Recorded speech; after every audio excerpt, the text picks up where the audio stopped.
Hey, good morning, rise and shine. Get that crust out of your eyes. It's FXLRST Treebag here.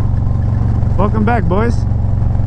Today I want to talk to you about, is the Lowrider ST a right fit for you? I am 6 foot tall, 200 pounds, and I look kind of funny on it. I have a Saddlemen SDC Pro seat, which is a great seat, by the way.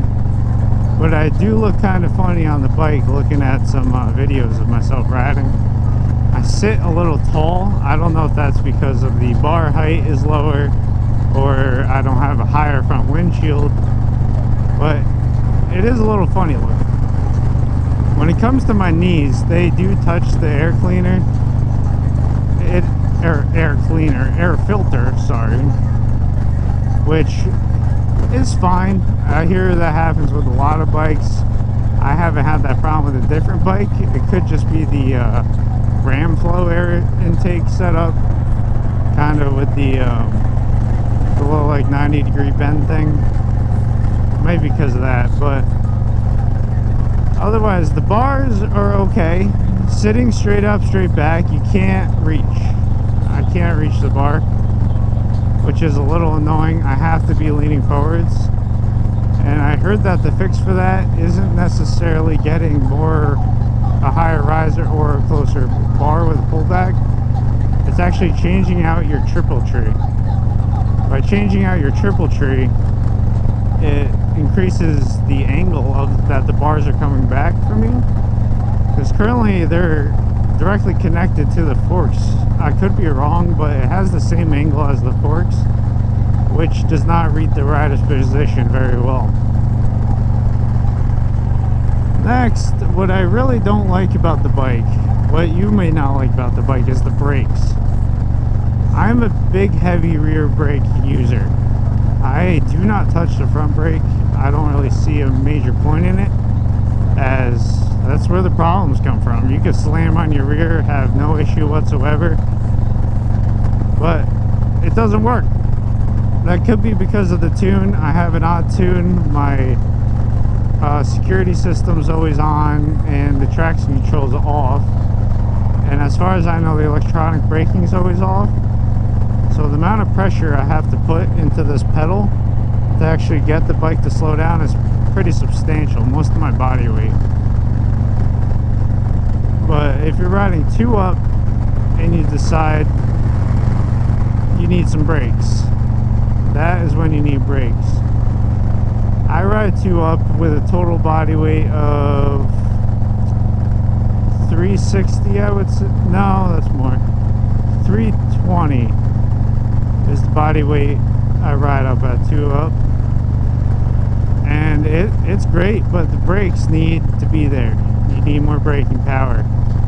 And as well, riding 2 up, I currently have the monoshock under the seat that's set up for a 180-pound rider. I did not adjust that when riding 2 up, and it caused a problem.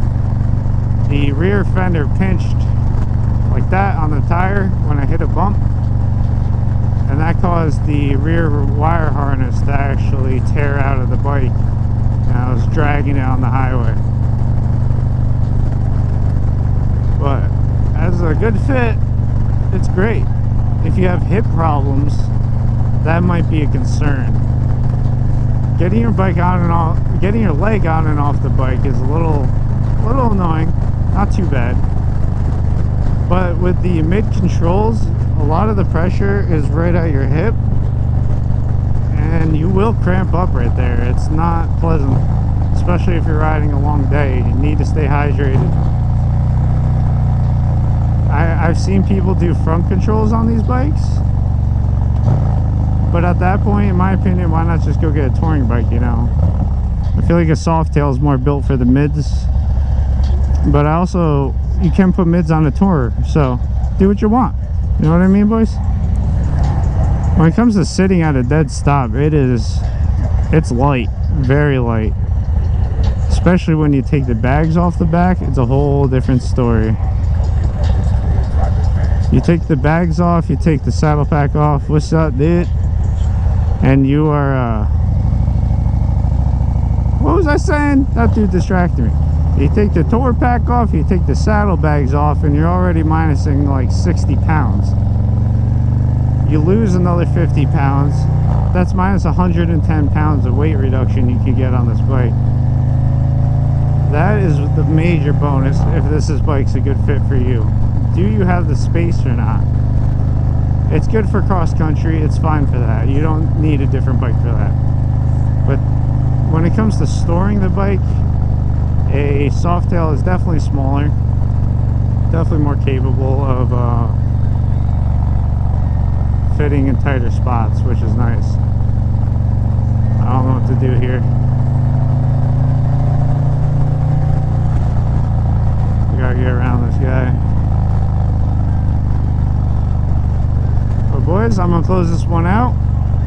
A little random ramble as I'm riding about if the Lowrider ST is a good fit for you. Next video, I'm gonna talk to you guys about a Sportster. The differences between a Sportster and a Lowrider ST, so check that out in a few days. I appreciate it. Have a good one, boys. Later, Tree Farm. Peace.